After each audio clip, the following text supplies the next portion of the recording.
जय गुरुदेव नाम किसका? प्रभु का। जय गुरुदेव नाम किसका? प्रभु का।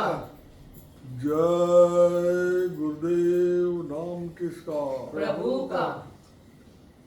जय गुरुदेव नाम किसका? प्रभु का। प्रभु का पावन नाम। जय गुरुदेव। प्रभु का पावन नाम। जय गुरुदेव। प्रभु का पावन नाम। जय गुरुदेव। प्रेम से बोले जय गुरुदेव। प्रातः स्मरणीय, सर्व समर्थ, सदा सर्वत्र वंदनीय परम पूज्य नामी महाप्रभु बाबा जय गुरुदेव जी, गुरु जी महाराज के चरणों में कोटि कोटि प्रणाम। उपस्थित सभी सत्संगी प्रेमी, बच्चे बच्चियों, मेरी आवाज़ को किसी भी माध्यम से सुन रहे सभी आत्मजन, सबको सादर सप्रेम जय गुरुदेव। गुरु महाराज की बड़ी विशेष कृपा हम सब पे हुई, जो ऐसा शुभ अवसर प्राप्त हुआ। हम सब बैठ के प्रभु को याद करेंगे, गुरु से प्रार्थना करेंगे। मनुष्य जीवन के लिए यह समय बड़ा ही लाभकारी और उपयोगी होता है। जब भी ऐसा अवसर मिले उसका लाभ अवश्य लेना चाहिए। एक प्रार्थना बोली जाएगी, उसको आप लोग भी दोहराइएगा। पहले मैं बोलूँगा, फिर आप सब लोग एक साथ एक स्वर में बोलिएगा। बोलो जय गुरुदेव।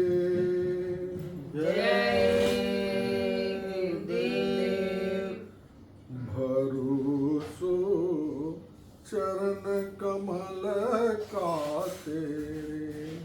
भरोसो चरण कमल का तेरे। भरोसो चरण कमल का तेरे।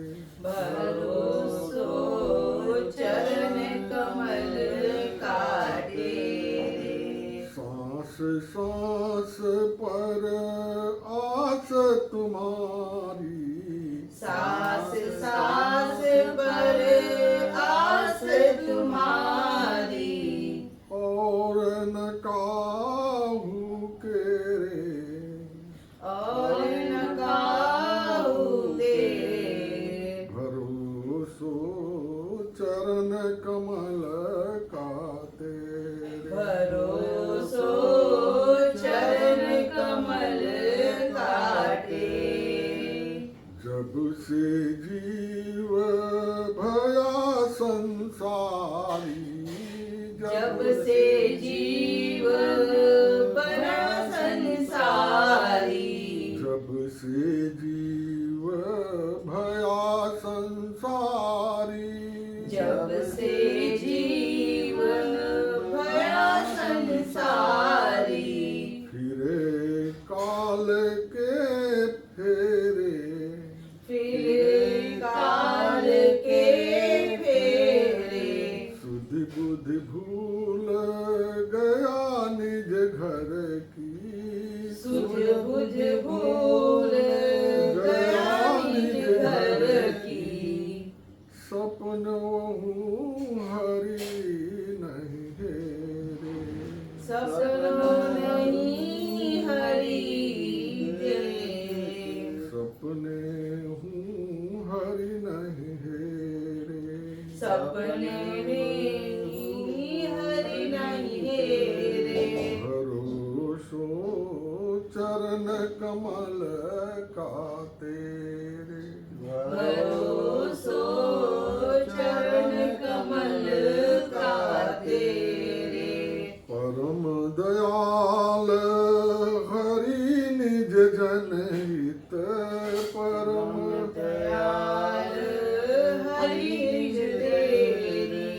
परम दयाल हरि निज जनहित।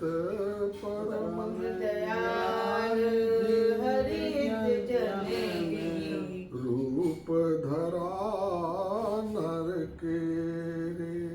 रूप धरा नर तेरे। जय गुरुदेव बतायो नाम निज। जय गुरुदेव बतायो नाम। जय गुरुदेव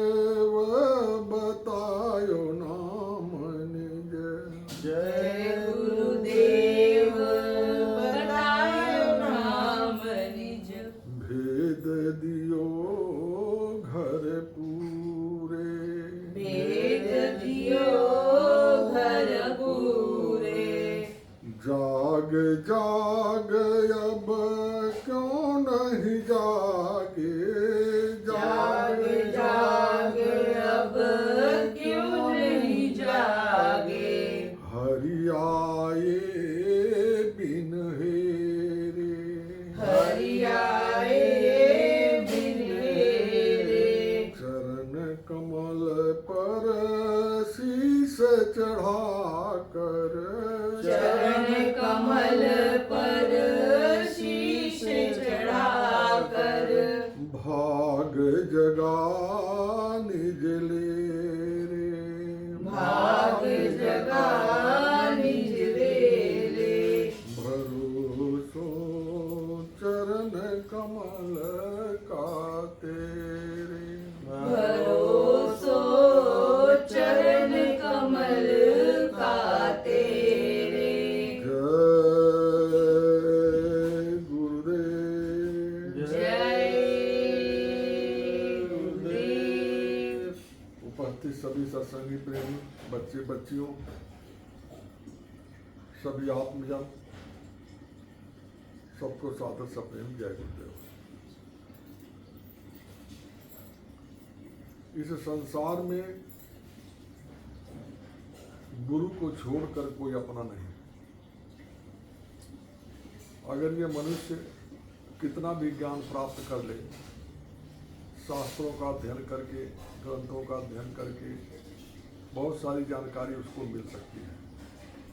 आजकल समय जमाने में बहुत सारे साधन हैं, उन साधनों से बहुत सारी जानकारी मिल सकती है, लेकिन उन जानकारी का पूर्ण फल तभी मिल सकता है जब गुरु की विशेष कृपा हो।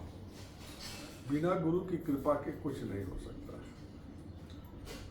गुरु की कृपा पाने के लिए ये बात बहुत जरूरी है कि आपका विश्वास गुरु पे पूरा हो, खंडित विश्वास नहीं। गुरु के वचन पे कुर्बान होने की क्षमता होनी चाहिए। ये तब होगा जब गुरु को आप पूर्ण रूप से जान लेंगे और मान लेंगे। मान लेना तो ये भाव है कि देखा देखी भी आदमी मान सकता है। लोग देखेंगे कि ये महात्मा के पास बहुत भीड़ है, तो चलो हमको भी भीड़ लगाना चाहिए, हम भी चले जाएंगे, भीड़ लगा लेंगे। लेकिन भीड़ से कोई मतलब नहीं। महात्माओं की मौज मसलहत पे होता है। उनकी मौज होती है तो भीड़ होती है, और उनकी मौज ना हो तो भीड़ तितर बितर कर देते हैं। कबीर साहब के एक सहपाठी साथी शिष्य थे, उन्होंने कहा, अरे कबीर साहब, आपका तो बड़ा ऊंचा जलवा है, बड़ी भीड़ है आपके यहाँ, इतनी भीड़ तो किसी के पास नहीं है। तो कबीर साहब ने कहा अच्छा। तो दूसरे दिन कबीर साहब ने क्या किया, बनारस में रहते थे उस समय, रिक्शा चलता जिसको आदमी खींचता था, पैडल वाला भी रिक्शा नहीं था, आदमी लेके चलता था, 2 आदमी पीछे बैठे रहते थे। तो कबीर साहब ने क्या किया कि एक रिक्शा वाले बुलाया और एक वही बाजार से या कहीं से एक औरत को, जो जिसको आप कवायत कहते हैं, बेस्या कहते हैं, उसको भी ले लिया साहब। महात्माओं के लिए कोई बड़ी चीज़ है नहीं। महात्माओं को किसी चीज़ का डर नहीं होता कि हमें लोग क्या कहेंगे। डरना तो किसी को नहीं चाहिए, क्योंकि ये संसार क्या कहेगा, आपको संसार क्या बोलेगा, किस तरीके से बोलेगा। अगर आप चलना चाहो तो संसार आपको चलने ही नहीं देगा। बाप बेटे गए कहीं बाजार में घोड़ा खरीदे, और घोड़ा खरीद करके लेके चले, तो बेटे ने बाप से कहा कि आप बुजुर्ग हैं, आप बड़े हैं, आप घोड़े पर बैठ लीजिए और हम जो है घोड़े के आगे आगे चलते हैं पैदल। तो कुछ दूर जब आगे गए तो लोगों ने देखा, तो लोगों ने क्या कहा, अरे देखो ये कितना नालायक बेटा है कि बुढ़े बाप, कितना नालायक बाप है कि जवान बेटे को पैदल चला रहा है और खुद घोड़े पर बैठ के चल रहा है। बच्चा भी कम बच्चा है, बच्चा कितना बालक ही रहेगा। बोले बच्चे को पैदल चला रहा है और खुद घोड़े पर बैठा हुआ है।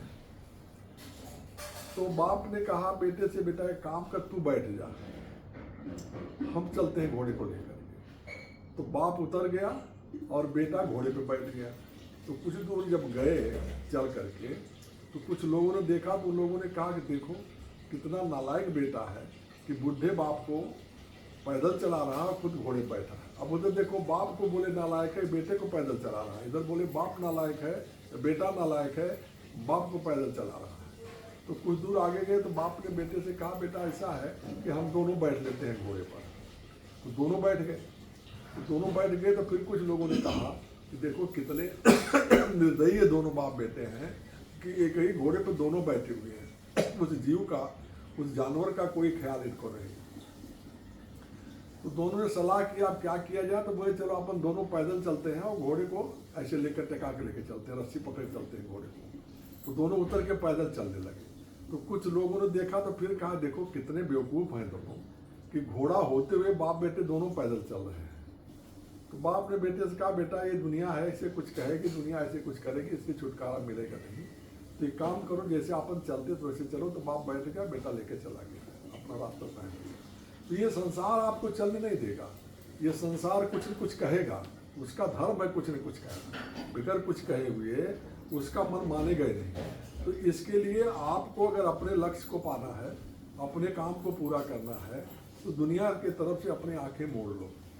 तो महात्माओं की इन चीज़ों से कोई फर्क नहीं पड़ता। तो कबीर साहब उस बेस्या को लेकर के और एक बॉटल में गंगा जल भर के उसमें थोड़ा कलर डाल दिए और उसको ले करके बैठ गए। अब उसको ऐसा एक्शन करने लगे जैसे लगे कि बहुत पी करके मस्त है कबीर साहब। तो लोगों ने देखा अरे ये तो कबीर देखो दुनिया भर का खंडन करते थे और बोलते गंगा नहीं, जमुना नहीं, सरस्वती। हालांकि उन्होंने ऐसा कोई खंडन नहीं किया। उन्होंने ये कहा कि गंगा जमुना सरस्वती ये जो है ये असली नहीं है। असली गंगा जमुना सरस्वती आपके अंदर है। आपके अंदर की छाया नीचे धरती पे है, उसकी कल्पना की गई। वास्तविकता भी पुराणों में जो बातें लिखी गई हैं कि गंगा जी यहाँ नहीं थी। कहते हैं गंगा जी का प्रादुर्भाव हुआ बहुत पहले, जब ये बनारस में बाबा विश्वनाथ मंदिर था तब गंगा जी नहीं थी।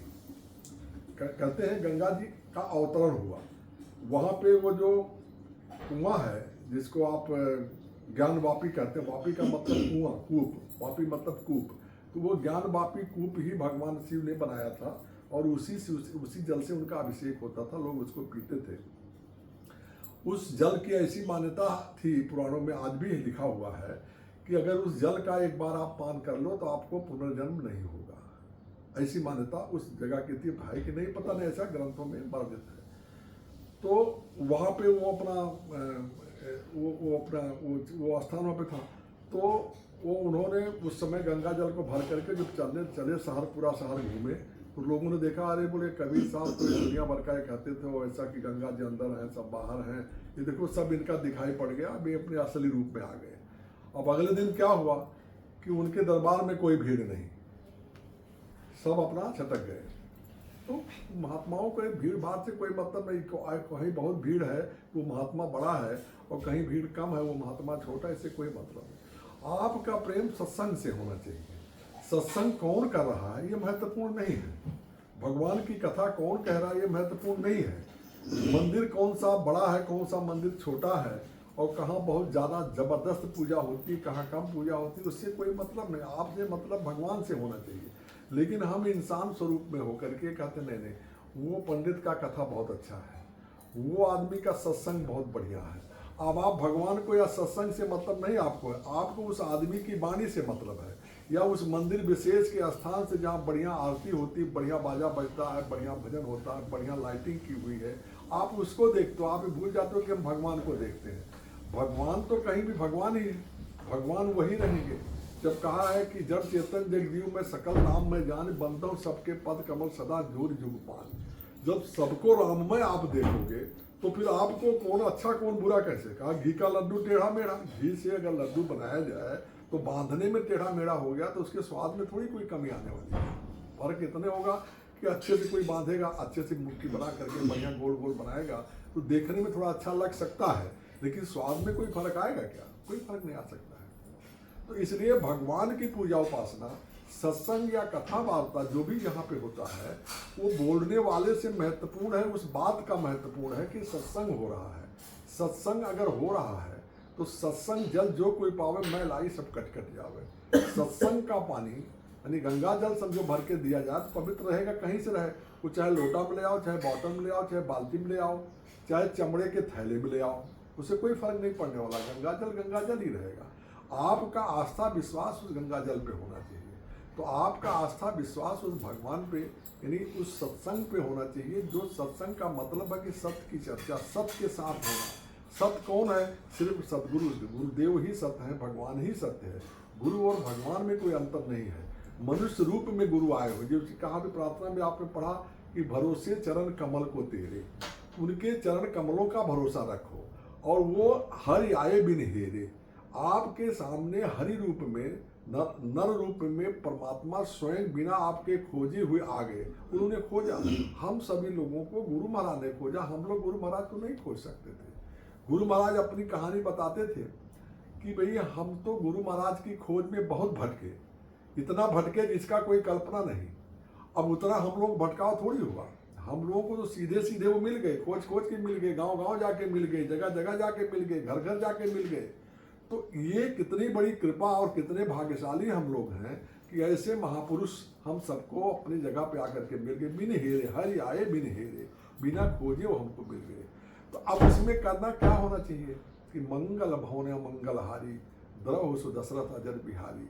मंगल भवन, ये भवन आपका जो ये शरीर है, गुरु महाराज ने कहा कि ये शरीर मनुष्य का, मनुष्य जो ये शरीर ये एक मंदिर है।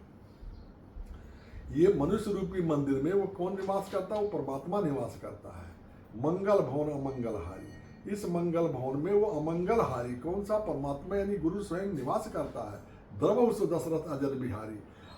दशरथ का मतलब ये 10 इंद्रियों का जो मालिक है, मन, उसका ये महल है, इस महल में विराजमान है और उसके आंगन में वो खेल रहे हैं। गोस्वामी जी तो ऐसे लिखा कि दशरथ के 4 बच्चे वहाँ पे उस आंगन में खेल रहे हैं, महाराज दशरथ उनको देख रहे हैं और उनका वर्णन करते हैं गोस्वामी जी कि बरदंत की पंगत कुंद खली, अधराधर पल्लव खोलन की, चपला चमके घन बीच जगे, छवि मोतिन मान अमोलन की, घुघराली लटे लटके मुख ऊपर, कुंडल रोल कपोलन की, न्योछावरी प्राण करम स्वामी बल जाऊं ललाई न बोलन की। मतलब अब वो वर्णन जो कर रहे हैं वो किसका वर्णन कर रहे हैं? उन बच्चों का नहीं, उस परमात्मा का वर्णन कर रहे हैं कि परमात्मा का इतना स्वरूप विचित्र है कि परमात्मा जब हंसते हैं, बरदंत की पंगत कुंद कली, अधराधर पल्लव खोलन की, जब ये ओंठ खुलते हैं तो उसमें वो जो दांत चमकते हैं तो कैसे लगता है कि जैसे बिजली चमक रही है। घुघराल लटे लटके मुख ऊपर, ये जो बाल हैं घुघराले मुख पे लटक रहे हैं तो कैसे लग रहा है जैसे कुंडल लोल कपोलन की, जैसे कुंडल पहने हुए हैं कानों में। तो वो वर्णन कर रहे हैं कि उस परमात्मा की छवि का वर्णन कर रहे हैं, उस बालक का वर्णन नहीं कर रहे। लेकिन आप उस बालक में भी भगवान को देख सकते हो। एक छोटा बालक जो गतिविधि करता है, जिस तरीके से बात करता है, जो आचार विचार, जो चाल चलन उस बच्चे का है, अगर आपके अंदर परमात्मा का भाव बना हुआ है तो वो बालक ही आपको परमात्मा के स्वरूप में दिखाई देगा। आपका सारा खेल आपके भाव का है। इतना बड़ा मनुष्य शरीर आपको मिला तो ये सिर्फ इसलिए मिला कि भाई आप अपने आप को जानो। सारा खेल आपका ही है। आप ही अपने हितैषी हो, आप ही अपने दुश्मन हो। आप अच्छे मार्ग पे चल रहे हो, आपका आत्मकल्याण हो रहा है। आप गलत मार्ग पे चल रहे हो, आपका आत्मकल्याण नहीं हो रहा है। ये संसार में जो चीज़ दिखाई देती है, जितनी चीज़ें आप इस नेकेड आई से देख सकते हो, भौतिक आंखों से जो आप देख पा रहे हो, ये सारी चीज़ें आज भी हैं, कल भी थी और कल भी रहेंगी। यदि पहले भी थी, फ्यूचर पास्ट में भी थी, वर्तमान में भी हैं और फ्यूचर में भी रहेंगी। लेकिन हम आप क्या कहते हैं, वो आदमी चला गया, ये पेड़ गिर गया। ऐसा नहीं, रूप में परिवर्तन हो सकता है, अस्तित्व खत्म नहीं होता, कोई अस्तित्व खत्म नहीं होता। जैसे समझो कि एक आदमी एक पेड़ के ऊपर बैठा हुआ है और आप पेड़ के नीचे बैठे हुए हो। अब पेड़ के नीचे बैठा हुआ कह रहा, देख, उस नीचे वाले आदमी से कह रहा है कि देखो रास्ता जो सामने दिखाई दे रहा है ना, उस रास्ते पे एक बैलगाड़ी आ रही है कुछ दूरी पर। तो आपको तो दिखाएंगे क्योंकि आप नीचे बैठे, आपको नहीं दिखाई देगी। और वो कह रहा दिखा, बोला, आप कहोगे नहीं नहीं दिखाई दे रहा है। वो बोले नहीं दिखाई दे रहा है। थोड़ी देर के बाद जब वो बैलगाड़ी यानी वो साधन नजदीक आएगा तो आपको भी दिखाई देने लगेगा। आप बोले हाँ हाँ हाँ मैंने देखा देखा देखा, आ रही आ रही आ रही आ रही। थोड़ी देर के बाद वो आपके सामने से बैलगाड़ी गुजरेगी और फिर कुछ दूर चली जाएगी। जाते जाते आपके आंखों से ओझल हो जाएगी। फिर भी वो आदमी जो ऊपर बैठा है वही बोलेगा नहीं नहीं बैलगाड़ी तो अभी तक दिखा, आप बोलो नहीं अब नहीं दिखाई देती, आप बोलेगा दिखाई दे रही है, बिल्कुल दिखाई दे रही है। तो उसका फर्क क्या है कि वो देखने का जो तरीका है, जो व्यवस्था है वो अलग अलग है। वो जिस दृष्टि से देख रहा है, जिस स्थान से देख रहा है, उस स्थान से वो चीज़ दिखाई दे रही है। आप नीचे का स्थान देख रहे हो, आप समुद्र के किनारे जाते हो, किसी समुद्र किनारे आप लोग गए होंगे, आप देखे होंगे उसमें लहरें उठती हैं।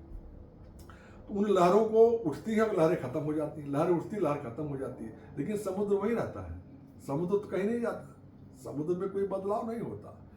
ऐसे ही ये जीवात्मा जब से उस अपने घर से, उस सतलोक से, अपने सतपुरुष के, अपने पिता के पास से जब से आई है, तब से कहीं गई नहीं, यही है। अनंत तो युग बीत गए, कितने सतयुग, त्रेता, द्वापर, कलयुग बीत गए। कितनी बार मनुष्य जीवन आपको मिला, कितनी बार आप अपने बेटे के बाप बने, बाप आपका आपका बेटा आपका बाप बना, कितनी बार आपकी माँ आप बनी, और कितनी बार वो माँ आपकी औरत बनी, कितनी बार वो आपकी बहन बनी, कितनी बार आपकी बेटी बनी। किन किन योनियों में आप भटके, इसका कुछ पता ठिकाना नहीं है। अनंत योनियों को भटकाव करके ये फिर से ये मौका मिला आपके ऊपर, फिर उसकी कृपा हुई कि चलो ये जीव बहुत भटक लिया है, बहुत दौड़ लिया है, अब इसको थोड़ा सा आराम करने का मौका दे दिया जाए। तो गोस्वामी लिखते हैं कि कबहु कृपा कर नर तंदेहि, देत ईस बिन हेत स्नेहि। बिना किसी स्वार्थ के परमात्मा आपको ये कभी कृपा करके मनुष्य जन्म दे देता है। अब ये मनुष्य जन्म जब आपको मिल गया तो इसमें आपको सोचना चाहिए था कि आखिर इतने लोगों को, इतनी जीवात्माएं में इतने जीव, सब वही है। आपके अंदर भी वही आत्मा है, चींटी के अंदर वही आत्मा है, हाथी के अंदर वही आत्मा है, ऊंट के अंदर वही है, कुत्ते में वही है, बिल्ली में वही है। आत्मा सब के अंदर एक ही आत्मा का निवास है, दूसरा कोई आत्मा निवास नहीं, सब में परमात्मा का निवास है। और उन्होंने कहा भी महापुरुषों ने कि सकल जीव सब मम उपजाया, सब पर मोर बराबर दाया, लेकिन सबसे अधिक मनुष्य में भावा। मनुष्य हमें क्यों भाता है? क्योंकि अब उनको इतनी उम्मीद हो गई है। जैसे एक बाप को पता लग जाए कि मेरा बेटा दिल्ली में है और पलवल में रह रहा है, तो उसको लगता है कि अब बेटा दिल्ली तक आ गया है तो पलवल घर पे आएगा। उस सतपुरुष की इस उम्मीद हो जाती है कि आत्मा अभी मनुष्य जीवन के चक्र में आई है, तो अब मुझे उम्मीद है कि ये आत्मा मेरे पास आ जाएगी। लेकिन हम क्या करते हैं? हम संसार के चक्रों में फंस जाते हैं कि हम चले गए, शादी कर लिए, हमारी बीवी है, ये हमारे बेटे हैं, ये मेरा मकान है, ये मेरी दुकान है, ये मेरा मान प्रतिष्ठा है, मेरा पद पोस्ट है, ये हमारी मर्यादा है। हम इसी चीज़ों में रह करके कभी याद ही नहीं कर पाते कि असल में ये सब कुछ भगवान का है। अगर हम ये मान लें कि ये घर हमारा नहीं, भगवान का घर है। आप जैसे एक मंदिर में जाते हैं तो भगवान का मंदिर समझ के जाते हैं ना, भगवान का घर है। मंदिर में क्या है? आपको ही लगता है कि भगवान वहाँ पे विराजमान है कि नहीं? वो हमारा वो विषय कहने का नहीं है। लेकिन आपके अंदर एक भावना होती, कभी भी किसी मंदिर में जाकर कोई गलत काम आप नहीं करेंगे, कोई गलत विचार आप नहीं करेंगे। आपका विचार अच्छा होगा, सात्विक विचार होगा, सात्विक विचार से आप जाओगे। जिस भी मंदिर में आप जाओ, जिसको भी मानते हो, गुरुद्वारे में जाओ, गिरजाघर में जाओ, मस्जिद में जाओ, चर्च में जाओ, कहीं भी जाओगे आपकी भावना सात्विक रहेगी। क्यों रहेगी? क्योंकि आप ये भाव आपके अंदर है कि ये घर परमात्मा का यानी खुदा का है, ईश्वर का है, ये गुरु का है, गुरु का दरबार है, गुरुद्वारा है। ये भाव आपके अंदर बना रहेगा। ऐसे ही यदि आप इस घर को, जो आपका भौतिक घर है, उस घर को भी भगवान का घर आप मान लो, तो आपके अंदर अच्छे विचार हमेशा से आए। और वास्तविकता भी यही, क्योंकि आपका होता तो रहता, आपका घर होता तो हमेशा आपका रहता, हमेशा तो आपका है नहीं। आप कहाँ से आए आपको पता नहीं। जब आप उस जन्म में थे तो किस घर में थे? कुत्ते थे कि बिल्ली थी कि शेर थे कि बकरी थे कि गाय थे कि भैंस थे कि बैल थे, क्या थे? कुछ पता नहीं है। तब कौन सा घर था, किस जगह पे आप रहे थे, कुछ मालूम आपको नहीं। अब आप आए तो आप आए किसी घर में, आप पैदा हो गए, उस घर में आप रहेंगे भी इसका भी पता नहीं। भाई कितने लोग इसमें ऐसे भी हैं, जिससे लोग बैठे हुए हैं, कहाँ पैदा हुए हैं और रह कहाँ रहे हैं। तो अगर वहाँ बहुत बड़ा घर हो, इनका तो इनके किस काम का है? इनका तो यहाँ का जो छोटा मोटा घर है वही इनके जीवन का साथी बना हुआ है। तो घर अपना है ही नहीं है, घर सब परमात्मा का है। ये भाव अगर हमारे अंदर आ जाए तो कभी हम गलत काम नहीं करेंगे, हमारे अंदर कभी भी गलत विचार नहीं आएगा। और उन गलत विचारों के साथ जब हम दूर रहेंगे तो हमारी आत्मा का कल्याण होगा, और हमारी आत्मा कल्याण होगा यानी हमारा उत्थान होगा। हम अपनी आत्मा के जागरण के बाद जब खुद को जान पाएंगे, खुद को हमारे समझ में आएगा कि मैं कौन हूं, तो आपको यह पता लगेगा कि असल में हम स्वयं उस परमात्मा के अंश यानी स्वयं हम परमात्मा ही हैं। महापुरुषों ने जिस जीव पर कृपा किया और जिन्होंने उसकी तपस्या करके उनकी बातों, तपस्या का मतलब कि गुरु के वचनों का पालन, उनकी कृपा का पात्र होना। साधन भजन से कछ न हुई, तुम्हारी कृपा पाओ कोई कोई। गुरु की कृपा से कोई कोई पाता है, कौन कोई कोई को, जिसको पूर्ण विश्वास हो जाता है कि यह मनुष्य नहीं है, ये स्वयं परमात्मा है। जिसने गुरु को परमात्मा स्वरूप मान लिया उसको कुछ करने की जरूरत नहीं। आपको मनुष्य जीवन आपको कुछ करने के लिए मिला ही नहीं है, आपको सिर्फ प्रारब्ध कर्मों को भोगने के लिए मिला हुआ है। वो सुख दुख जो भी कुछ है आपके प्रारब्ध के मुताबिक ये शरीर में मिलेगा। गुरु महाराज ने कहा कि आपके हर सांस पे आपका प्रारब्ध का भोग आपको मिलेगा, अच्छा भी मिलेगा बुरा भी मिलेगा। तो अच्छा और बुरा जब दोनों आपको मिलेगा, और गुरु से आपको ये प्रार्थना करनी चाहिए कि हमको इसकी क्षमता दो, इसकी शक्ति दो, इसकी हिम्मत दो कि हम इन दोनों को भोग सकें, अच्छे को भी ठीक से भोग सकें और बुरे को भी ठीक से भोग सकें। अच्छे को भोगने का मतलब कि हम बहुत ज़्यादा उतावले उत्सुक ना हो जाए, बहुत ज़्यादा मस्त ना हो जाए कि उस मस्ती में कुछ गलती हमसे हो जाए, और बुरे में हम बहुत ज़्यादा अधीर ना हो जाए, हम उसको उस गलती को ना कर जाएं। उस गलती में जैसे कोई तकलीफ हुआ और किसी ने आके कहा, अरे भाई आप तो बाबा जी को मानते हो और ये चीज़ आपको देखो रोज आपको कुछ ना कुछ तकलीफ हो रहा, हो सकता है ऐसी स्थिति बन सकती है। और समझाने वाला कोई आके समझा सकता है कि देखो आप बाबा जी को मानते हो और बाबा जी के होने से आपको ये तकलीफ, देखो आपका पड़ोसी वो भैरव बाबा की पूजा करता है या हनुमान जी की पूजा करता है, वो देखो एकदम मस्त है, तो तुम एक काम करो, चलो वो हनुमान जी के पास चलो। तो बोले कौन से हनुमान जी? बोले कि ये हनुमान नहीं, वो बड़का हनुमान जी के पास चलो। कहाँ पे चलो? वो अपना मेहंदी बालापुर चलो, वो असली हनुमान जी है, वहाँ चलो। अब बताओ हनुमान जी भी असली नकली? हनुमान जी तो एक हैं, माना जाए तो अलग तो है नहीं, एक के हनुमान जी हुए, 10-5 हनुमान जी हुए नहीं। अब किसी ने कहीं स्थापित कर दिया, किसी ने कहीं स्थापित कर दिया। अब होता क्या है कि उसमें जैसे आप गए किसी जगह पे और किसी जगह पे आप गए तो वहाँ पे हर जगह पे कहीं न कहीं कुछ प्रेत आत्माएं होती हैं। तो जैसे आपके ऊपर का समझो छोटा प्रेत है, कोई पावरफुल नहीं, कमजोर, जैसे मनुष्यों में कमजोर योनि लोग होते हैं, कोई बड़ा होता है, कोई ताकतवर होता है, कोई धनवान होता है, कोई रूपवान होता है, कोई पावरफुल होता है, किसी के अंदर बहुत शक्ति होती है, किसी के टेलीफोन पे पुलिस स्टेशन हिल जाता है और आप दिन भर रोते रहो कुछ नहीं होने वाला है। तो आदमी तो वो भी है ना जिसके फोन पे एक नेता का फोन आया, पुलिस स्टेशन हिल गया और आपका काम तुरंत कर दिया, आप दिन भर वहीं बैठ के रे कर आपकी सुनवाई नहीं हुई है, तो वो भी इंसान ही, वो भी इंसान है। ऐसे ही उस योनि में भी, लिंग योनि में, जो लिंग योनि में है उनको प्रेत या प्रेत योनि बोलते हैं। उस प्रेत योनि के जो लोग हैं कहीं न कहीं उनका भी स्थान निर्धारित रहता है। तो आप गए, अगर मान लीजिए आपके ऊपर कोई छोटा प्रेत है और वहाँ कोई बड़ा प्रेत है, तो बड़े प्रेत के चक्कर में छोटा प्रेत हट जाएगा और आपको लगेगा कि हमको राहत मिल गई, एक बात। दूसरी बात, आपको कर्मों का फल मिलता है। आप कहीं भी जाएंगे कुछ कर्म करेंगे, किसी के आशीर्वाद के लिए, किसी महात्मा के पास आप जाएंगे दर्शन के लिए और आप गए, आपको कुछ अच्छा हो गया, तो उस महात्मा की वजह कम है, आपके कर्मों की वजह ज़्यादा है। कहा है कि संत दरस को जाइए तज ममता अभिमान, ज्यों ज्यों पग आगे बढ़े कोटि यज्ञ समान। एक एक कदम जो संत के दर्शन के लिए अगर आप जाते हैं तो एक एक पग आपके एक एक कोटि यज्ञ के समान है। तो अगर आप मान लीजिए 4 किलोमीटर चल करके आप गए तो कितना पग आप चले, या 1 किलोमीटर चल के कितना पग आपको चले, तो जितना पग आप चलेंगे उतनी कोटि यज्ञ के समान पुण्य आपको अर्जित होगा। तो उस पुण्य का प्रतिफल क्या होगा कि जब उसका दर्शन आप करोगे तो उसका लाभ आपको होगा, वो लाभ मिलेगा और आपका संकट कट जाएगा। आपके कर्मों से हुआ, आपको ऐसा लगा कि हम गए उनका दर्शन किए तो हो गया, उनका दर्शन करने का तो एक बहाना है, लेकिन उसी बहाने पे आपने उतना बड़ा यज्ञ का काम किया। आपने ममता और अभिमान को त्याग करके उनका दर्शन किए जाने का मन में बनाया, तो आपका जीवन उस समय उद्धारमय हो गया। आपके कर्मों के फल स्वरूप आपको वो प्रतिफल मिल गया। ऐसा नहीं मिल गया कि आप उनके दर्शन से हो गया कुछ, या उनका आशीर्वाद मिल गया। आशीर्वाद और दर्शन तो गॉड है, मुख्य रूप से आपके कर्म, बिगड़ कर्म किए हुए कुछ नहीं होगा। महापुरुष आपको रास्ता बताए, गुरु महाराज ने रास्ता हम सबको दिया, तो उस रास्ते पे चलना हमारा काम है। उनके बताए भी तरीके से हम अगर सुमिरन, ध्यान और भजन बराबर कर रहे हैं तो कोई कारण ही नहीं है कि हमारे ऊपर संकट आ सके।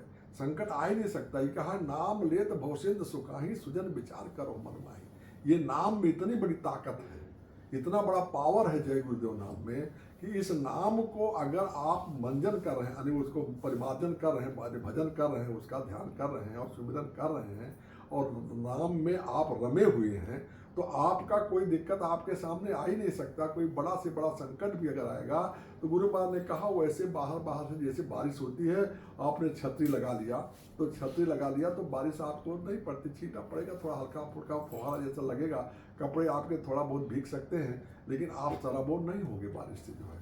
ऐसे ही गुरु की दया की छतरी अगर आपके ऊपर लगी हुई है और आप उस छतरी को लेकर के चल रहे हैं, उनकी कृपा का कवच आपके पास है, नाम का कवच अगर आपके पास है, तो फिर आपको दुनिया का कोई संकट हिला नहीं सकता, बशर्ते आपका विश्वास डगमग ना हो कि किसी ने कह दिया नहीं चलो हनुमान जी का दर्शन करो आपका काम हो जाएगा। जहां ऐसा हुआ वहां फिर उसका लाभ मिलेगा नहीं आपको। ये तो पूर्ण समर्पण भाव होना चाहिए।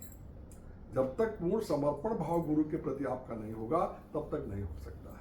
इसलिए उन्होंने कहा कि मंगल भवन अमंगलहारी द्रव सो दशरथ अजर बिहारी, इन्हीं इस मंगल भवन में वो अमंगलहारी गुरु बैठा हुआ है और वो जो आपके आंगन में हमेशा किलकारियां खेल रहा है उसको प्रार्थना करो कि उससे प्रार्थना करो कि आप कृपा करो। कौन कृपा करो? वो आपके अंदर बैठा हुआ गुरु। बाहर जो शरीर रूप में गुरु है संसार में, भौतिक रूप में, मनुष्य रूप में आपको मिला, उसी में विश्वास करो, उसी रास्ते से आपका प्रवेश होगा। जब तक आप इस भौतिक गुरु को विश्वास नहीं करोगे तब तक अंदर में गुरु के स्वरूप को आप देख नहीं पाओगे। और जब अंदर में गुरु के स्वरूप को आपको दर्शन हो जाएगा, उस स्वरूप प्रकाश में स्वरूप का आपको दर्शन हो जाएगा, तब जाकर के आपको विश्वास होगा। क्योंकि प्रीत करनी पड़ेगी गुरु से। देखिए प्रीत कैसे होगी? बिन प्रतीत प्रीति नहीं हुई। विश्वास बगैर आपकी प्रीति हो नहीं सकती है। विश्वास कैसे होगा? जब आप देख लोगे। तो देखोगे कैसे? उसी साधन से देखोगे जो रास्ता उन्होंने बताया है कि भाई इस रास्ते से चले आओ, हम यहाँ बैठे हुए हैं, आपको हम मिलेंगे। जब उस रास्ते का अनुगमन करोगे आप तो गुरु आपको मिलेगा, और जब गुरु आपको वहाँ मिलेगा तो आपके उस दिव्य दर्शन का होने के बाद जब वो अलौकिक दर्शन आपको मिल जाएगा तो उस अलौकिक दर्शन होने के बाद आपके अंदर विश्वास गुरु के प्रति हो जाएगा। फिर कोई कितना भी कहे फिर आप डगमग नहीं हो सकते हैं। लेकिन जब तक दर्शन नहीं हो रहा है तब तक गुरु के वचनों पे विश्वास करके आपको उधर उस पर अमल करने की जरूरत है। समय निकाल करके उतना सुमिरन करना चाहिए, ठीक तरीके से सुमिरन होना चाहिए। सुमिरन कच्चा नहीं होना चाहिए, सुमिरन पकना चाहिए। सुमिरन पकने का मतलब है जब नाम लो तो रूप सामने आना चाहिए। जय गुरुदेव बोले तो गुरु महाराज का स्वरूप आपके सामने होना चाहिए। पहला नाम का आपने सुमिरन शुरू किया तो पहले नाम के जो स्वरूप और जो अभेद गुरु महाराज ने बताया है, बेशक अभी आपकी कल्पना होगी, अभी आप कल्पना में होंगे, हो सकता है वो असली रूप अभी आपको दिखाई ना दे, लेकिन जब आप उसको अमल में लाओगे तो कोई न कोई समय तो ऐसा आएगा ही ना कि जो आपको असली स्वरूप भी दिखाई दे। और जब वो असली स्वरूप दिखाई देगा तब तक गुरु के वचन पे विश्वास करके आपको कल्पना करने की जरूरत है। क्योंकि जब तक आप अंदर तक जाओगे तब तक आपको उस बात का विश्वास होगा नहीं, और विश्वास होने के बाद जब आप जान जाओगे तो जान जाने के बाद तो भाई जाने सोई देह जनाई, जानत तुम्हें हो ही जाएगी। जब वो वही जानेगा जिनको वो बता देंगे, और जानने के बाद वही हो जाएगा। इंदुमती रानी को कबीर साहब की शिष्या थी, उन्होंने उनको रास्ता दिया, उन्होंने तपस्या किया, और तपस्या करके जब कबीर साहब उनको अपने सतलोक लेके गए, पहुंचे वहां पे, तो देख रहे हैं कि सतपुरुष एक सिंहासन पे विराजमान है। ये वास्तविकता ये नहीं है।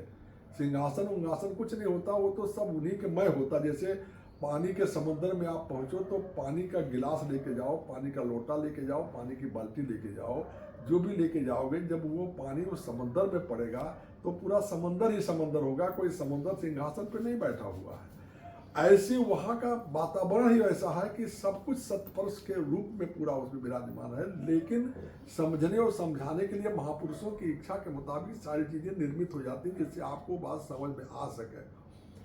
जब वो लेके पहुंचे तो वहां देख रहे हैं कि सत्पुरुष विराजमान है, कबीर साहब इनको लेके गए।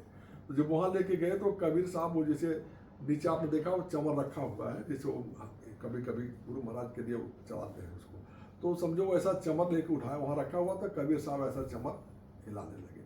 तो इंदुमती ने समझा कि मतलब कबीर हमारे गुरु हैं और ये सत्पुरुष हैं जिनका हमको भजन कराए हैं, यही सत्पुरुष हैं, भगवान यही, इनका दर्शन मुझको कराया इन्होंने।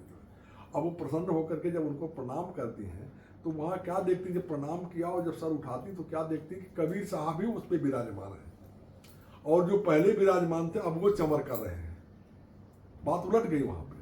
तो जब इंदुमती ने देखा क्या है, ये तो कबीर साहब ही हैं, वहाँ भी कबीर साहब हैं, यहाँ भी कबीर साहब हैं, नीचे भी कबीर साहब चौर कर भी रहे हैं, कबीर साहब चौर का हवा भी ले रहे हैं, मैंने बैठे भी हैं, और ये सारी चीज़ें सब कबीर में ही पूरा है। चारों तरफ कबीर साहब के अलावा कुछ वही स्वरूप में दिखाई दे रहा है। तो इंद्रमती ने कहा कबीर साहब से कि प्रभु जब आप ही थे तो हमको इतने दिन तक ध्यान भजन सुमिरन तपस्या दुनिया भर का कराए, इतनी हमारी मेहनत कराए, उसका मतलब क्या था? आप वहीं मेरे बता देते कि मैं ही हूँ। तो कबीर साहब ने कहा कि तू विश्वास न करती उस समय में, क्योंकि तुम एक महारानी थी और मैं संसार के रूप में एक जुलाहा हूँ। तो तू यही कहता कि जुलाहा सत्पुरुष हो सकता है, लेकिन अब यहाँ आके तूने देख लिया, तो देखने के बाद तो फिर तुम्हें विश्वास हो गया। अब तुमको कितना भी कोई कहे, नीचे हम चलेंगे, जब उस अपने उस रूप में चलेंगे, शरीर में हम प्रवेश करेंगे, आत्मा लेकर के हम यहाँ आए, तुम्हारी भी आत्मा आई, हमारी भी आत्मा आई, आत्मा ने आत्मा को देखा, आत्मा आत्मा को समझी, अब हम यहाँ नीचे चलेंगे, उस शरीर में होंगे, तो तुमको कितना भी कोई कहे तो तुम ये बात मानने वाली नहीं है। तो इंद्रमती ने कहा कि प्रभु बड़ी कृपा आपकी हुई, लेकिन एक प्रार्थना हमारी आपसे और है। बोले क्या? बोली मेरी प्रार्थना ये है कि हमारे पतिदेव को भी आप पार कर दीजिए। तो कबीर साहब ने कहा वो तो मानता नहीं मुझे, वो तपस्या साधन भजन कोई करता नहीं है, तो वो तो नहीं, उसके लिए कैसे करेंगे? तो इंद्रमती ने कहा कि प्रभु देखो, उनकी कृपा अगर ना होती, उनका सहयोग अगर ना होता मेरे ऊपर, वो राजा थे, और अगर मुझे मौका नहीं देते तो मैं आपकी भजन नहीं कर पाती। इसके लिए उनका इतना बड़ा सहयोग मेरे ऊपर है, इतना बड़ा उनका हमारे ऊपर उपकार है। इस उपकार के नाते ये जरूरी होता है कि आप मेरी मैं और कुछ मांग नहीं रहे हो। अच्छा, आप कुछ मांगने का रह भी क्या गया? इंद्रमती को अपने लिए क्या मांगने ले रह गया? जब उन्होंने सत्पुरुष को देख लिया और सत्पुरुष में खुद को विलय कर लिया और खुद सत्पुरुष मय हो गई, उसकी आत्मा उस परमात्मा में लीन हो गई, तो उसको अपने लिए कुछ मांगने की जगह नहीं रह गई। लेकिन उन्होंने कहा कि प्रभु मैं कुछ आपसे मांग नहीं रही हूँ, अब मेरा इतना काम आप कर दें। तो बताते हैं कि मतलब बाद में कबीर साहब ने उनके पतिदेव को भी पार किया। तो महापुरुषों के अंदर एक बड़ी क्षमता होती है। एक सिर्फ हमारा आपका ये सारी बातों का एक भाव है कि गुरु के प्रति, महापुरुष के प्रति हमेशा एक विश्वास कर लेना चाहिए। सदगुरु और साध पुरुष दोनों का भाव होना चाहिए। इसलिए क्या होता है कि प्रार्थना आप करते हैं ना कि साध संग मोह दीजिए परम गुरु दाता। साध संग क्यों मांगा जाता? साध का मतलब जो साधक है। साधक अगर आपके साथ होगा, आपके बीच में होगा, तो वो साधक हमेशा गुरु की चर्चा करेगा। गुरु की चर्चा करने के अंदर ये बात होगी कि आपके मन में गुरु के प्रति हमेशा भाव बना रहेगा। संसारी लोगों के साथ में आप रहेंगे तो संसार की बातें करेंगे कि चलो ये काम कर लो, ये धंधा कर लो, ये दौलत मिल जाएगी, ये हो जाएगा, इतना सब कुछ झूठा ही तो है। संसार में जितना कोई कुछ लेकर आया, ना कुछ कोई लेकर जाएगा। किसी को कोई लेकर जाते हुए देखा नहीं। कोई पैदा हुआ तो भी कुछ लेकर के नहीं आया। अब कोई ये कहे नहीं वो बच्चा बड़े घर में पैदा हुआ, तो बड़े घर में पैदा होकर के भी क्या मिला, और छोटे घर में पैदा होकर के क्या मिला? यही संसार में बहुत सारे उदाहरण इसी संसार में, इसी समय में है कि बड़े बड़े घरों में पैदा हुए बच्चे सड़क पे हैं, और सड़क में पैदा हुए बच्चे महलों में हैं। उनके पास कोई महल नहीं था, वो पैदा हुए सड़क पे, लेकिन वो आज महलों में है। और जो महलों में पैदा हुआ वो आज सड़क पे है, क्योंकि उनके कर्म, उनके प्रारब्ध इस लायक नहीं थे। उतने देर तक का उनका प्रारब्ध था कि उस घर में पैदा हो गए। उनका पुण्य प्रताप था कि अच्छा खासा कर्म उन्होंने किया था। उस अच्छे खासे कर्म के लिए जितने देर तक का भोग था, उतने देर तक उस बड़े घर में पैदा हो गए। उनका बचपना, बालपन, जवानी कुछ देर के लिए बीत गया, लेकिन बाद में उनके अंदर विचार बना, गंदे विचारों में पड़ करके उसको सारा चीज़ खत्म कर दिए। और जो सड़क पे पैदा हुआ वो बच्चा अच्छे विचारों में रहा, अच्छे संस्कारों में रहा, अच्छे विचार उसके अंदर आए, अच्छे विचारों को उसने बढ़ावा दिया, और अच्छे विचारों के क्रियाकर्म से के प्रभाव से वो आज महलों में चला गया। तो कहीं भी चला जाए, चाहे महलों में चला जाए, सड़क पे चला जाए, है तो कुछ नहीं उसका, न वो अस्थाई न वो अस्थाई है, कोई चीज़ नहीं अस्थाई है। भगवान कृष्ण ने अर्जुन से कहा कि अर्जुन ये सबको मारो तुम। तो अर्जुन ने क्या कहा कि नहीं ये तो हमारे सब सगे वाले हैं, लगे वाले हैं, और इनको मार करके मुझे राज्य मिलेगा, हमको क्या फ़ायदा इसमें होगा। भगवान कृष्ण ने कहा कि इनको तुम मार नहीं सकते हो, ना इनको मारने की कोई ज़रूरत है। ये सब मरे हुए हैं, सब काल के गाल में पहुँचे हुए हैं, और इनको ये कभी मर नहीं सकते हैं। हम पहले भी थे, तुम भी पहले थे, हम तुम आज भी हैं, और हम तुम कल भी रहेंगे। जा नहीं सकते यहाँ पे, क्योंकि इन लोगों के जितने देवी देवता, भगवान राम कृष्ण जो भी हुए हैं, जितने भी देवता भगवानों का वर्णन है, 10 अवतार 9 अवतार जितना हुआ है, ये सब लोगों की स्थिति सिर्फ ये है कि वो कुछ भी करा करके, पुण्य अर्जित करा करके अपने साथ अपने लोक तक ही आपका विस्तार कर सकते हैं। उसके अलावा आपका कर्म नहीं जला सकते हैं। कर्म तो उनका नहीं जला, स्वयं जो भगवान है उनका कर्म नहीं जला। बाली के रूप में जब वे बाली था, बाली रूप में, और राम ने उसको मारा, बाली को बाण से मारा छुप करके। तो जैसा करोगे वैसे ही भरना पड़ेगा। तो बताते हैं कि जब वो समय उसका हाला, उसमें गोस्वामी लिखते हैं कि राम बाल निज धाम पठावा।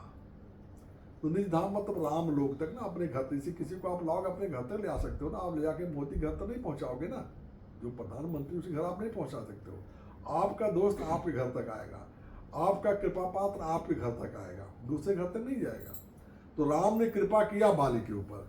बाली ने जो उस गलती किया था, उस गलती की सजा तो बहुत बड़ी थी, लेकिन राम की कृपा से उस सजा से छुटकारा मिला उसको, और छुटकारा मिल करके उसको राम बाल निज धाम पठावा, अपने धाम पहुंचा दिया। लेकिन समय बीता, पूर्ण छाड़े मृत्युलोक के। उस जब पूर्ण खत्म हुआ तो वापस जन्म हुआ, वो बहेलिए का रूप पैदा लिया, और भगवान कृष्ण देवता में कृष्ण जी बने। आखिरी समय में उसी बाण से मारे, उसी बाण लगा उनको, और कृष्ण ने कहा उनसे, जब बहेलिया पश्चाताप करने लगा कि प्रभु ये इतनी बड़ी गलती कैसे हो गई मुझसे, आपके मेरे बाण से आपको पैरों में घायल हो गए। तो बोले कुछ नहीं भाई, ये वही है, तुम्हारा उसी समय का अदला बदला लेना देना है। हमने छुप के बाण तुमको मारा, तुमने छुप के मुझको मार दिया, बात खत्म हो गई। भगवान कृष्ण जब मथुरा गए 14 वर्ष की उम्र थी उनकी। गोकुला में उनका पालन पोषण हुआ, माँ यशोदा ने उनका पालन पोषण किया, पुत्र थे देवकी के।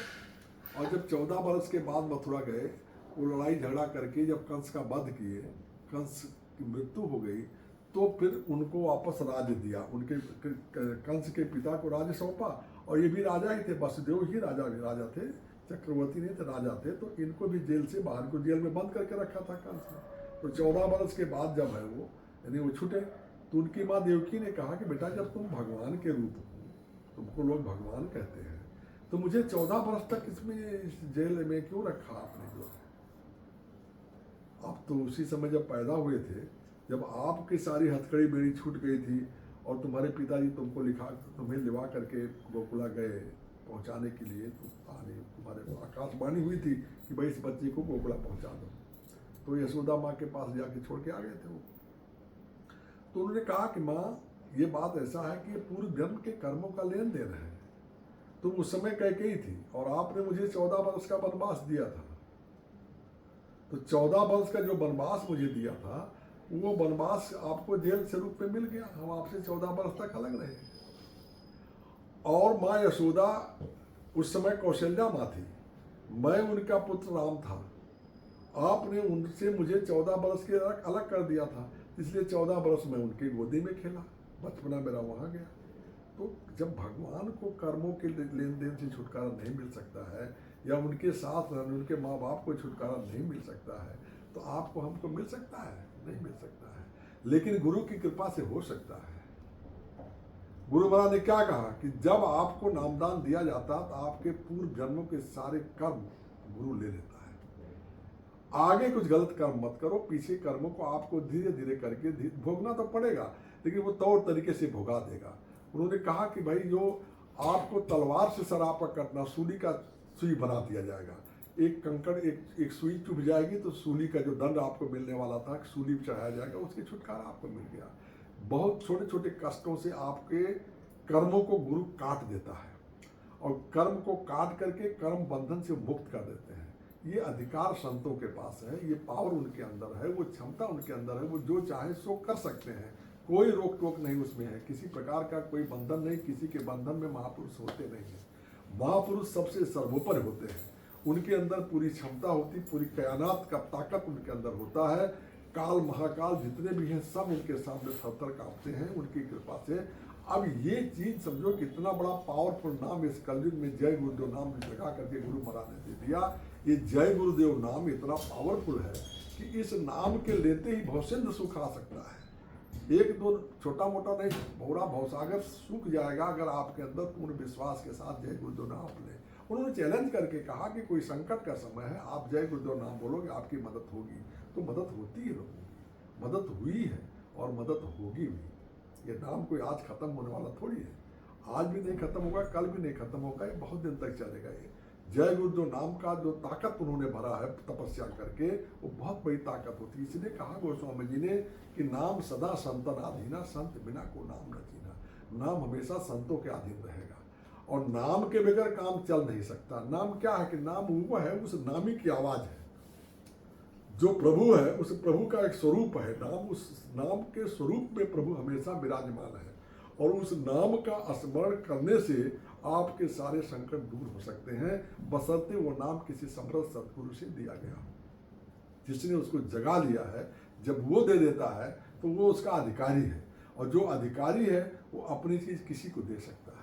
जैसे आपके जेब में 1000 रुपया 2000 के नोट पड़ी हुई है, आप उस 2000 रुपये के नोट में से किसको जो चाहो दे दो, पूरा का पूरा दे दो, आधा दे दो, चौथाई दे दो, 100 रुपया दे दो, 50 रुपया दे दो, जो देना चाहो आप दे दो, क्योंकि आपकी चीज़ें उस पर कोई रोक टोक नहीं है और उसको फलित होगा। जितना आप दोगे उतना फलित होगा। गुरु महाराज ने पूरा दिया, पूरा भेद दिया, कहीं कुछ कमी करके नहीं दिया कि इनको थोड़ा दो उनको थोड़ा, ऐसा नहीं दिया। उन्होंने पूरा का पूरा दिया। अब हमारा बर्तन कितना पक्का है, कितना साफ सुथरा है और कितना मजबूती के साथ हम उसको अपने पास, उसका यानी हजमा हमारा कितना मजबूत है कि हम उसको कितना हजम कर पाए, इसी हिसाब से लोगों को उसका फल प्रतिफल लोगों को मिला। लेकिन कुल मिलाकर के एक बात विश्वास के साथ समझ लो कि दुनिया में जितने कर्मकांड हैं, जितने कर्मकांड का मेहनत है, इस शरीर को जला डालो, तपस्या कर डालो, कलयुग में सारा काम आप कर लो, कितना भूखा व्रत उपवास रख लो, शरीर को कष्ट दे दो, कुछ भी कर लो, लेकिन वो सारा फल आपको सिर्फ और सिर्फ इसी नाम के सुमिरन से मिल सकता है, केवल नाम के सुमिरन से। कलयुग केवल नाम आधारा, सुमिर सुमिर नर उतर नहीं पा रहा। कुछ करने की जरूरत नहीं है, केवल और केवल नाम के सुमिरन मात्र से आपके सारे संकट दूर हो सकते हैं। कलयुग में आपको किसी प्रकार के शारीरिक कष्ट की जरूरत नहीं है। गुरु महाराज ने कहा कि बच्चा आप मेहनत और ईमानदारी से अपना काम करो, जो आपको मिल जाए ईमानदारी से, उसमें जो व्यंजन खाना चाहो व्यंजन खाओ, अच्छे से अच्छा अन्न खाओ, मोटा महीन सब कुछ खाओ, भूख लगे 100 बार खाओ, लेकिन अशुद्ध आहार न करो, कोई नशा न करो, अच्छे से अच्छे कपड़े पहनो, अच्छे से अच्छे मकान, अच्छे से अच्छे झोपड़ी मिलो, जो आपके मेहनत से आपको मिल जाए। ये पक्का है कि आपके प्रारब्ध के मुताबिक वैसी गति बनेगी, आप अच्छे मकान में भी जा सकते हो, अच्छे झोपड़े में जा सकते हो, अच्छे कपड़े भी पहन सकते हो, लेकिन उन बातों की हमेशा ये मान के रखो कि ये प्रभु की कृपा से मुझे मिल रहा है, मेरा ये कुछ नहीं है। आज है तो ठीक है, कल नहीं है तो भी ठीक है। कोई उसकी चिंता करने की बात उसको नहीं सोचना चाहिए कि हमारा क्या होगा। गुरु महाराज ने कहा कि एक महात्मा के शिष्य भल्ला साहब थे। भल्ला साहब जमींदार थे, बहुत बड़े जमींदार थे। तो उनकी काफ़ी लंबी चौड़ी खेती जमींदारी पूरी थी, रियासत थी उनकी।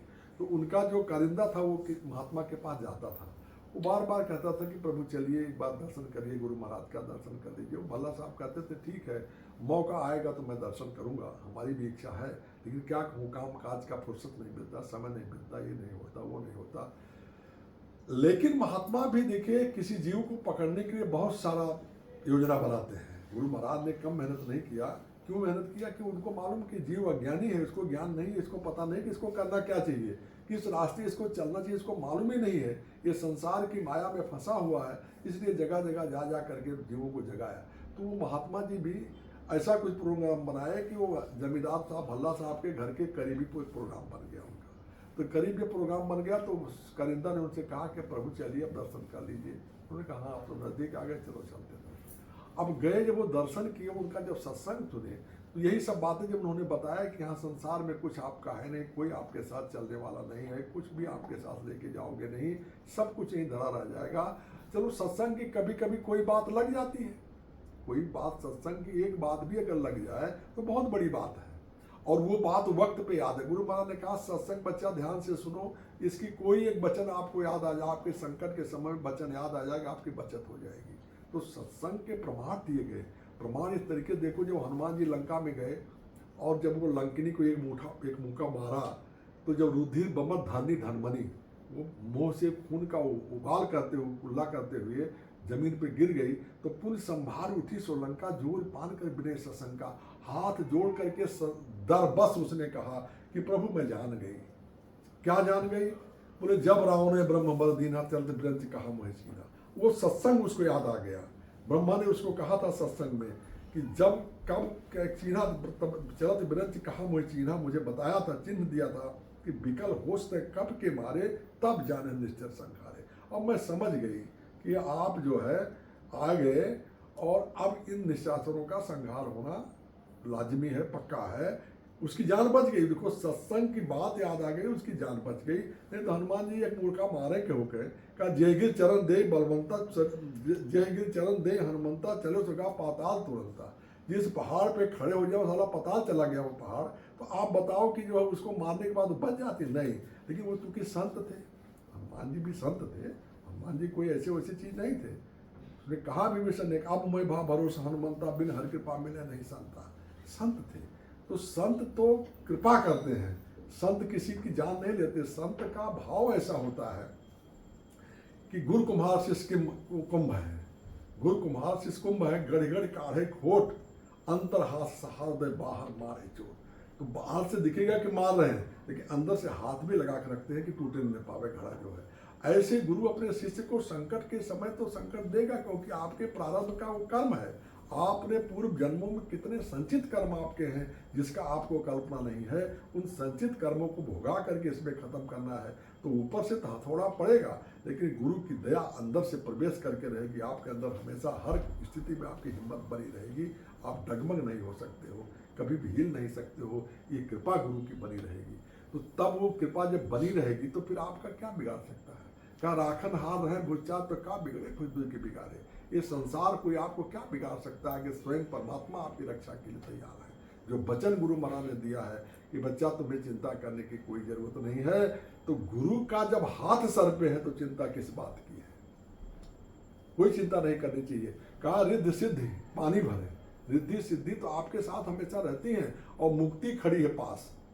गुरु की उस कृपा से वो मुक्ति भी आपके पास ही खड़ी रहती है, बस इंतजार ही करती कब तुम मुझे आलिंगन कर लो, कब तुम मुझे पकड़ा लो। मुक्त होने के लिए तो गुरु महाराज ने आपको रास्ता दिया है। अब इस जीवन में आपको मुक्त ही होना है, लेकिन मुक्ति कैसे मिलेगी? वो गुरु पे विश्वास करके ही मिलेगी। नहीं मिल सकती बगैर उनके विश्वास। विश्वास में जरा भी कमी हुआ तो नहीं हो सकता है। पूर्ण विश्वास, पूर्ण समर्पण, भरोसा चरण कमल को तेरे। उनके चरणों में पूरा भरोसा होना चाहिए, पूरा विश्वास होना चाहिए कि यही है, यही है, यही है जो आए हुए हैं। इन्हीं से सब कुछ होने वाला है। बाकी दुनिया में सारी चीज़ें जो हैं वो हमारे प्रारब्ध के मुताबिक, हमारे कर्मों के मुताबिक हमारे पास आएंगी। हमें उसकी चिंता नहीं करनी चाहिए। जो भी चिंता है, श्री गुरु महाराज ने कहा कि तुम्हारी चिंता मैं चित्तधारी, तुम अचिंत हुए रहो प्यारा। तुमको भजन कर चिंता करो। गुरु महाराज का संसार की सारी बातें आप छोड़िए, केवल और केवल आप भजन की चिंता करिए। अगर भजन की आप चिंता करते हैं तो सब कुछ आपका होगा। तो भल्ला साहब जब दर्शन कर लिए उनका, अपने गुरु का, और सत्संग सुने, सत्संग की बातें उनके मन में बैठ गए, तो वहीं रोने लगे। रोते रोते सब लोग चले गए। बाद में अपने उनके गुरु ने, मतलब लंबा कहानी है संक्षेप में, कि उन्होंने उनको नामदान दिया और नामदान का वो भजन करने लगे। आखिरी समय में भल्ला साहब की स्थिति ये हो गई कि सब कुछ उन्होंने संगत के नाम पे दे दिया। जो घर द्वार जमींदारी सब कुछ संगत में लगा दिया। खिला पिला कर जो भी जैसे आवे सबको दे लेकर के सब खत्म कर दिया। आखिर में उनका एक मकान बचा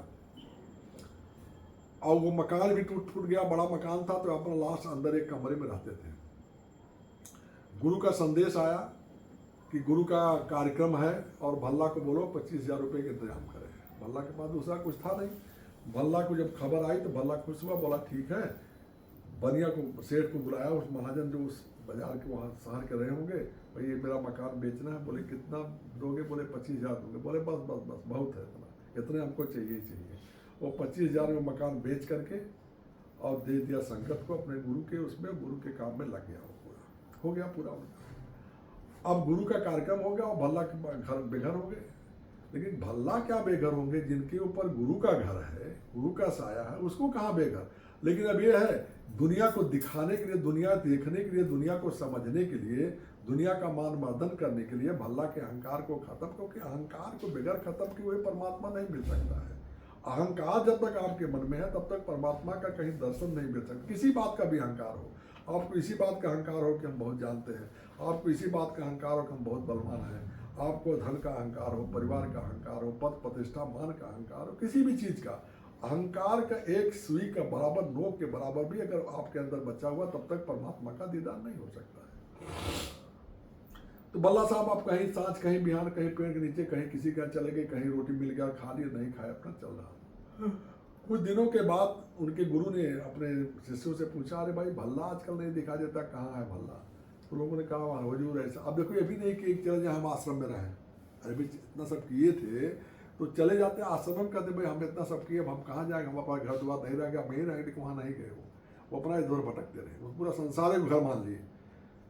तो जब पूछवाया उन्होंने तो बताया उन्होंने कि सरकार वो तो जो है ऐसे उसे भटकता है, तो कुछ कहीं कुछ रहा नहीं, बोले उसको बुला लो। तो बुलाया, आश्रम ले आए और बोले भल्ला ऐसा है कि तुम यहीं रहो। बोले ठीक है मुझे यहीं रहता हूँ। अब वहीं रहने लगे। तो 2-4 10 दिन 15 दिन 20 दिन बीता होगा। तो एक दिन पूछा उन्होंने भल्ला से, भल्ला तू यहाँ रहता तो करता क्या है? बोले हुजूर कुछ सेवा कर देता हूँ जो मिल जाता है, और वही हिसाब से। कोई रोटी कहाँ खाते? बोले भंडारे में खा लेता हूँ। अरे भल्ला तू दुनिया खिलाता था, अब तू भंडारे में खाता है। अच्छा एक काम कर, तू सेवा किया कर थोड़ा। बोले हुजूर क्या आ गया? बोले तू जंगल से लकड़ी काट के ला और यहाँ पे भंडारे में दे दे। बोले ठीक है। अब वो जाते लकड़ी काट के लाते थे, भंडारे में दे देते थे। कुछ और महीना 15 दिन बीता, फिर बोले भल्ला क्या करे? बोले हुजूर क्या गया, लकड़ी काट के लाता हूँ, भंडारे में दे देता हूँ और रोटी खा लेता हूँ। तो बोले कि तू लकड़ी काट के कितना लाता? बोले 1 गट्ठा लाता हूँ। तो बोले 1 गट्ठा लाता हूँ तो तेरी सेवा हो गई, और तू जो रोटी खाता उसके बदले में।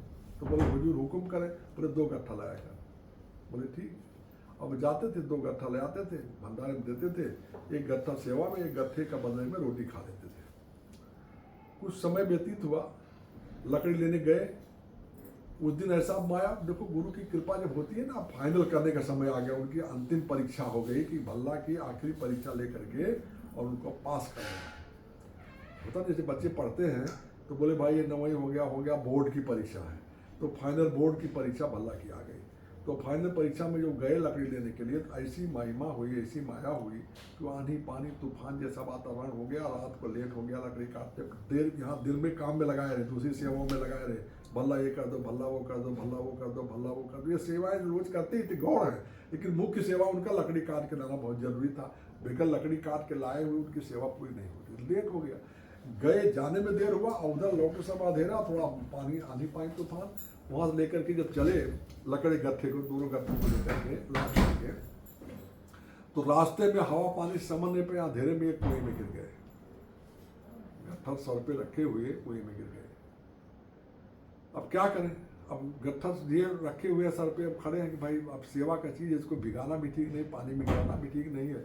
अब इधर गुरु महाराज जो है उनके, बोले भल्ला नहीं अभी तक आया, भल्ला नहीं आया। अब भल्ला नहीं आया, पूछ रहे लोगों से, हाँ भल्ला नहीं आया, चलो भल्ला खोजो। अब उनको तो मालूम है कि भल्ला कहाँ है ना, किस तरफ है। तो जब चले तो रास्ता जिधर जाता, लोगों ने कहा कि हुजूर इधर से चलिए।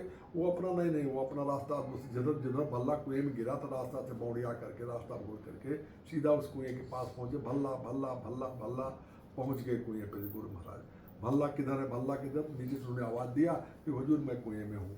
तो देखा गया तो भाई कुएं में से निकालो उसको। तो लोग निकालने लगे। लोगों ने कहा भल्ला तुम लकड़ी गट्ठर फेंक दे, तू रस्सी पकड़ ऊपर आ जा। बोले नहीं, ऐसा नहीं होगा, ये सेवा की लकड़ी है, सेवा की चीज़ है। पहले लकड़ी निकलेगी फिर भल्ला निकलेगा, उसके पहले नहीं निकले। देखो सेवा की चीज़ बहुत महत्वपूर्ण है। किसी की सेवा, आप कोई सेवा आप कर रहे हैं, या आपका सौभाग्य कोई सेवा आपको मिल गया, और अगर आप पूरे मनोभाव से सेवा करोगे तो उसका फल बहुत बड़ा होगा। और मन के अंदर क्या बताएं, ये हमको 6:30 बजे छुट्टी होना चाहिए था, अभी 7 बज गया, 8 बजे, कभी हो सकता है ऐसा। मौज बन जाएगी तो 1 घंटा, 1.5 घंटा, 2 घंटा, 3 घंटा लेट हो सकता है। बहुत कुछ होगा, नींद नहीं मिलेगी, कोई बात नहीं, सेवा पूरा करके हम जाएंगे, सेवा छोड़ के नहीं जाएंगे। तो भल्ला ने कहा पहले लकड़ी निकलेगी फिर भल्ला निकलेगा। तो गुरु ने कहा कि देखो भाई वो जिद्दी है, मानेगा नहीं, एक काम करो, पहले लकड़ी निकाल लो, इसके बाद भल्ला को निकालो। तो दोनों गट्ठर बाहर किए गए और फिर भल्ला को रस्सी लटकाया गया, भल्ला निकल के आया। तो भल्ला निकल के आया तो गुरु ने उनको अपने गले से लगा लिया, और गले से लगा करके कहा कि भल्ला आज मैं बहुत खुश हूँ, जो मांगना है मुझसे मांगो। तो भल्ला रोने लगे। देखो ये दृश्य को अगर पूरा गौर करो कि कितनी बड़ी कृपा गुरु की उसके ऊपर होती है। तो कहा कि प्रभु कर पंकज करके शीशा सुमिर दशा मगन गौरी सा। जब भगवान उनके सर पे हाथ रखा, हनुमान जी के सर पे भगवान राम ने, तो वो दशा देख के सुमित दशा मगन गौरी सा, भगवान से प्रसन्न हो गए। तो अब आप सोचो कि गुरु और शिष्य का इस भाव में और इतने उसमें जब मिलन हुआ तो कितनी प्रसन्नता हुई होगी। उस भल्ला को आंखों में आंसू आ गए। तो गुरु ने कहा, भल्ला अब रोता क्यों है, जो मांगना हो मांग ले। तो भल्ला ने कहा, मुझे मांगने के लिए क्या बाकी रह गया, अब तो आप मेरे हो गए, तो अब मुझे कुछ मांगना नहीं है। लेकिन ये बात जरूर मैं आपसे प्रार्थना करूंगा कि कलयुग में अब किसी शिष्य की ऐसी परीक्षा मत लेना जैसी आप। भल्ला जानते थे कि मेरी परीक्षा हो रही है, तो कोई साधक जब हो जाता है तो उसको सब बात मालूम पड़ता है, लेकिन वह भी जानता कि गुरु की कृपा इसी रास्ते से आएगी, हमारे कर्म इसी तरीके से कटेंगे। तो कभी ये नहीं कहेगा गुरु महाराज हमारी आप सुनते नहीं हो, मैं या कभी किसी ने नहीं कहा कि मैं क्या बताऊँ, इतना ध्यान करता हूँ, इतना सिमरन करता है, इतना भजन करता है, इतना सेवा करता हूँ, लेकिन गुरु की कृपा ऐसा नहीं कहेगा। वो हमेशा यही समझेगा कि हमारे कर्म बाकी कर्म कट नहीं रहे। तो भला इस बात को समझते थे कि मेरे कितने कर्म रहे होंगे, वो जन्मों जन्मों के कर्मों को गुरु महाराज काट रहे हैं। तो उन्होंने कहा कि प्रभु देखिए, अब ऐसी परीक्षा किसी की न लेना। तो उन्होंने वचन दिया कि ठीक है, अब कलयुग में परीक्षा नहीं होगी। इसलिए अब परीक्षा तो नहीं होती है कलयुग की, लेकिन धैर्य की तैयारी तो जरूर होती है। गुरु महाराज ने अपनी परीक्षा दिया, बोले जय गुरुदेव नाम की परीक्षा दे दो। कहीं आपको कोई संकट का समय आवे, आप जय गुरुदेव नाम बोल करके आप देख लो, आपके संकट में मदद होगी। मैं मिलूंगा जय गुरुदेव नाम बोलने पर, मैं मिलूँ। मतलब ऐसा नहीं समझ कि मैं बोल रहा हूँ मैं मिलूँ, मैंने गुरु महाराज मिलेंगे। गुरु महाराज ने कहा अपने लिए कि जय गुरुदेव नाम बोलोगे मैं मिलूंगा। तो आप ये समझो कि कितनी बड़ी बात उन्होंने की, कितना बड़ा चैलेंज दिया। ऐसा किसी ने किया, किसी महात्मा ने आप तक चैलेंज किया है? आप इतना दुनिया में देखते हो, सुनते हो, समझते हो, इतने लोग आज बने हुए सब कुछ कह रहे हैं, चाहे जिस मत संप्रदाय के हो, किसी संप्रदाय के किसी व्यक्ति ने आज तक ये कहा कि जय ये नाम बोलोगे तो मैं मिलूंगा? ये हमारे गुरु महाराज ने कहा, क्योंकि उन्होंने उस चीज़ को बनाया, उसी स्वरूप में वो मौजूद है, वो हमेशा मिलेंगे।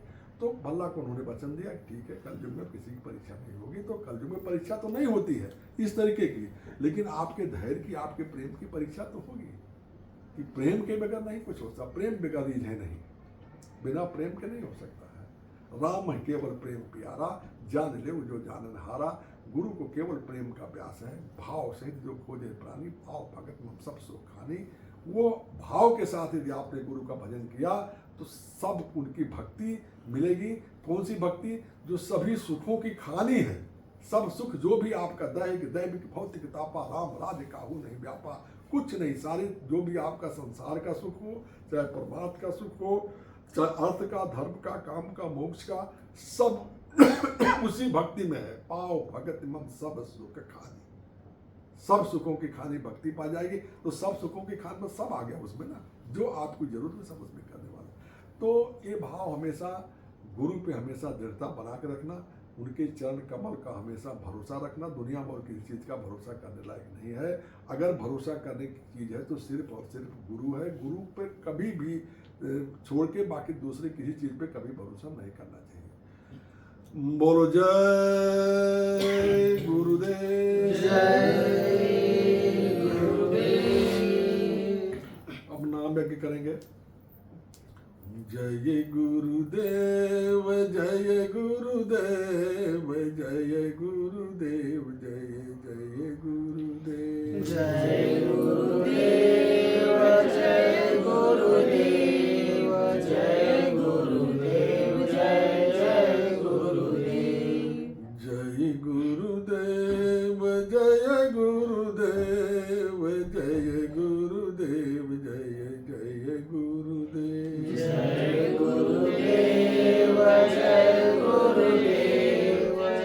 गुरुदेव, जय गुरुदेव, जय जय गुरुदेव, जय गुरुदेव, जय गुरुदेव, जय गुरुदेव, जय जय गुरुदेव, जय गुरुदेव, जय गुरुदेव, जय गुरुदेव, जय जय गुरुदेव, सब देवन के देव गुरुदेव, जय गुरुदेव, जय जय गुरुदेव, सब देवन के देव गुरुदेव, जय गुरुदेव, जय जय गुरुदेव, पिता गुरुदेव जय गुरुदेव जय जय गुरुदेव। मेरे माता पिता गुरुदेव जय गुरुदेव जय जय गुरुदेव। जीव काज जग आए गुरुदेव जय गुरुदेव जय जय गुरुदेव। जीव काज जग आए गुरुदेव जय गुरुदेव जय जय गुरुदेव। हो अपना भेद बताए गुरुदेव जय गुरुदेव जय जय गुरुदेव। अपना भेद बताए गुरुदेव जय गुरुदेव जय जय गुरुदेव। सत्य स्वरूप रूप गुरुदेव जय गुरुदेव जय जय गुरुदेव। सत्य स्वरूपी रूप गुरुदेव जय गुरुदेव जय जय गुरुदेव। अलख स्वरूप रूप गुरुदेव जय गुरुदेव जय जय गुरुदेव। अलख स्वरूपी रूप गुरुदेव जय गुरुदेव जय जय गुरुदेव। अगम स्वरूप रूप गुरुदेव जय गुरुदेव जय जय गुरुदेव। अगम स्वरूपी रूप गुरुदेव जय गुरुदेव जय जय गुरुदेव। रूप अनामि आप गुरुदेव जय गुरुदेव जय जय गुरुदेव। पुरुष नामी आप गुरुदेव जय गुरुदेव जय जय गुरुदेव। जय गुरुदेव जय गुरुदेव जय गुरुदेव जय जय गुरुदेव। जय गुरुदेव जय गुरुदेव जय गुरुदेव जय जय गुरुदेव। गुरुदेव जय गुरुदेव। अब आरती करेंगे। विनय करहूँ मैं दो कर जोरी। विनय करूं मैं दो कर जोड़ी। सतगुरु द्वार तुम्हारे। सतगुरु द्वार तुम्हारे। दाता द्वार तुम्हारे। दाता द्वार तुम्हारे। मालिक द्वार तुम्हारे। मालिक द्वार तुम्हारे। बिन घृत दीप आरती सायों। बिन घृत दीप आरती साजू। दो अखियन मझधारे। दो अखियन मझधारे। भाव सहित नित बैठी झरोखे। भाव सहित नित बैठ झरोखे। जो हत प्रियतम प्यारे। जो हत प्रियतम प्यारे। पग ध्वनि सुनहु श्रवण हिय अपने। पग ध्वनि सुनहु श्रवण हिय अपने। मन के काज विसारे। मन के काज विसारे।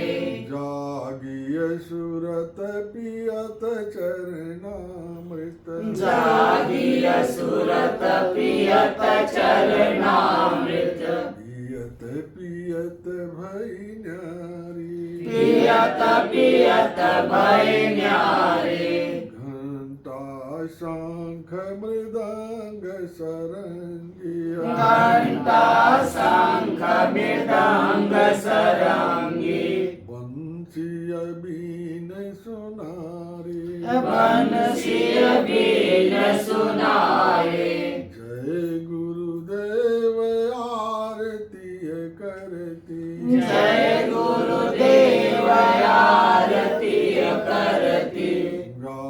गावत जय जयकारे गावत जय जयकारे गावत जय जयकारे गावत जय जयकारे कोटि कोटि कर वंदना कोटि कोटि करु वंदना अरब खरब प्रणाम अरब खरब प्रणाम चरण कमल बिसरू नहीं चरण कमल बिसरू नहीं जय गुरुदेव नाम जय गुरुदेव नाम गुरु माथे पर राखिए गुरु माथे पर राखिए रहिए आज्ञा माय रहिए आज्ञामान गुरु को समरथ जानिए गुरु को समरथ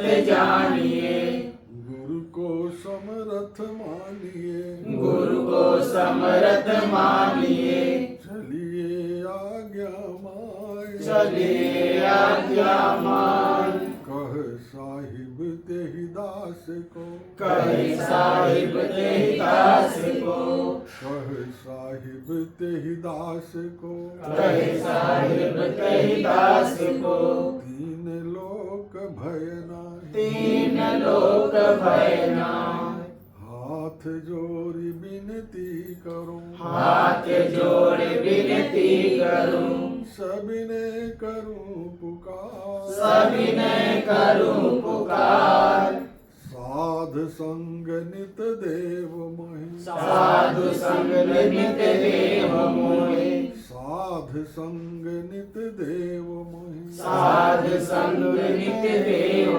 मोहि परम गुरु दाता परम गुरु दातार तुम्हि निवेदित भोजन करहि तुम्हि निवेदित भोजन करहि प्रभु प्रसाद पट भूषण धरहि प्रभु प्रसाद पट भूषण धरहि सब साधन कर यह फल सुंदर सब साधन कर यह फल सुंदर प्रभु पद पंकज प्रीत निरंतर प्रभु पद पंकज प्रीत निरंतर गुरु पद पंकज प्रीत निरंतर गुरु पद पंकज प्रीत निरंतर बोलो जय